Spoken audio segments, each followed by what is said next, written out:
All right. I want to now move on to the diplomacy. Now, we've had a lot of evidence on the negotiation of Resolution 1441, clearly getting President Bush to agree to go to the United Nations was a game changer in many ways, because it meant that your basic need in taking it forward in British politics had been met, that it had to go through the United Nations.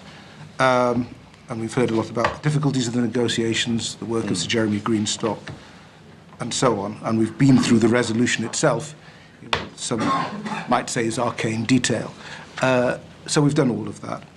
I'd like, therefore, to fast forward, if I may, to your meeting with President Bush in Washington on the 31st of January 2003. Was your main objective at that meeting to convince the President that, just as you had convinced him that it was important to go through the UN to get the first resolution, that now it was necessary to get a second resolution? Yes, the second resolution was obviously going to make life a lot easier, politically, in every respect.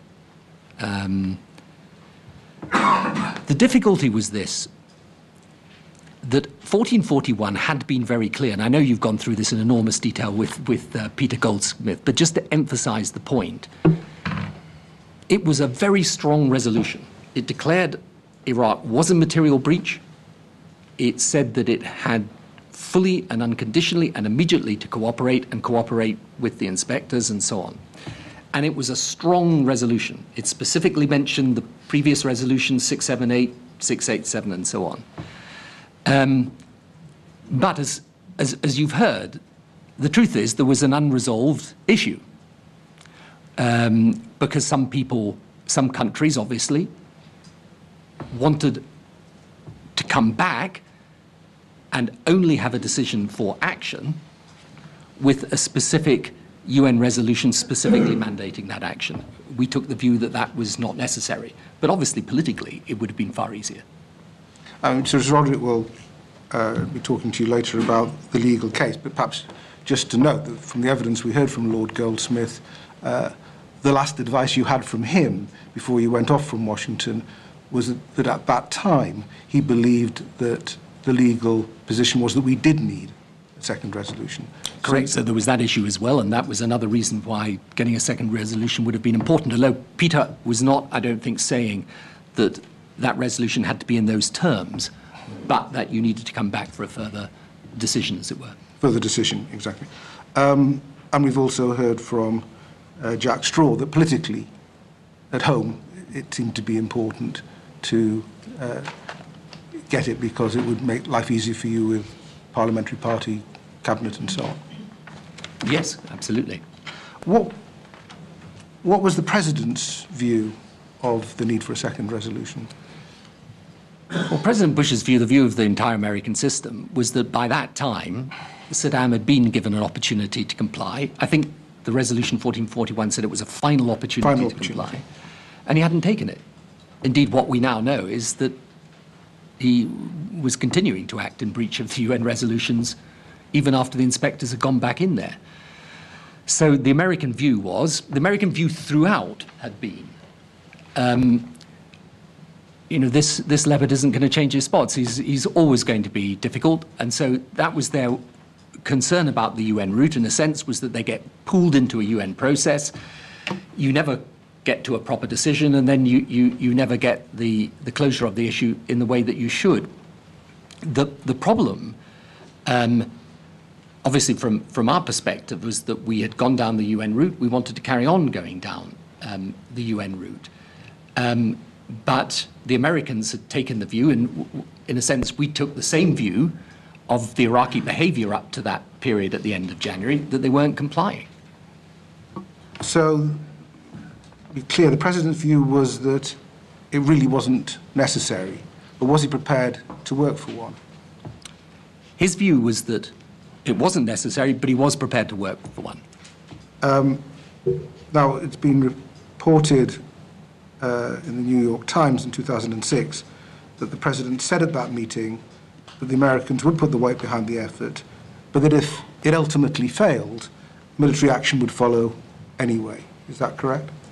The president's view was that if you can't get a second resolution, because in essence, France and Russia are going to say no, even though, in fact, I don't think they were really disputing that Iraq was in breach of Resolution 1441, then we were going to be faced with the choice I never wanted to be faced with. Did you go then without a second resolution? And my view very strongly was that if he was in breach of 1441, we should mean what we've said. It was a final opportunity to comply. He wasn't complying. So your position at the time was that if you couldn't get a second resolution, you would agree with the Americans, go with the Americans on military action? Well, there was then the legal question, which was very important because Peter had drawn my attention to that. So there were all sorts of factors that were going to be in play there. There was the political question as to whether we get the support for it. But my own view, and I was under absolutely no doubt about this, is that if you backed away when he was playing around with the inspectors in precisely the way he'd done before, then you were going to send a very, very bad signal out to the world. So your position at the time, end of January, was that politically, legally, for a variety of reasons, you would like a second resolution. You thought it was very important to work for it. But if you didn't get it, you were prepared with the Americans to take military action, supposing the legal and political issues. Correct. My view was that if in the end you could not get a second resolution, even in circumstances where there was plainly a breach of Resolution 1441, and there was, and at some point we can go through the Blix reports, and you can We will. Yeah, from Blix himself was clear. In each one of his reports, there was not full and unconditional compliance. We'll come to that in a moment. Yeah.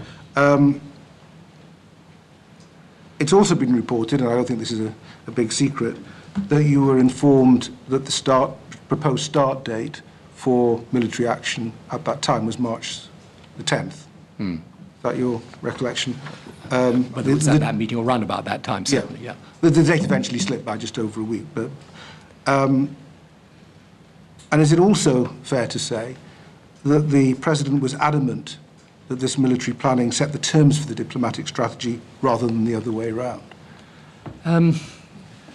Well, this was a debate that continued, frankly. And you see, what I tried to do, as you know, before the military action, is I had one last attempt to get a consensus in the Security Council, effectively with Hans Blix, to lay down a series of tests that Saddam had to comply with. You see, the problem was this.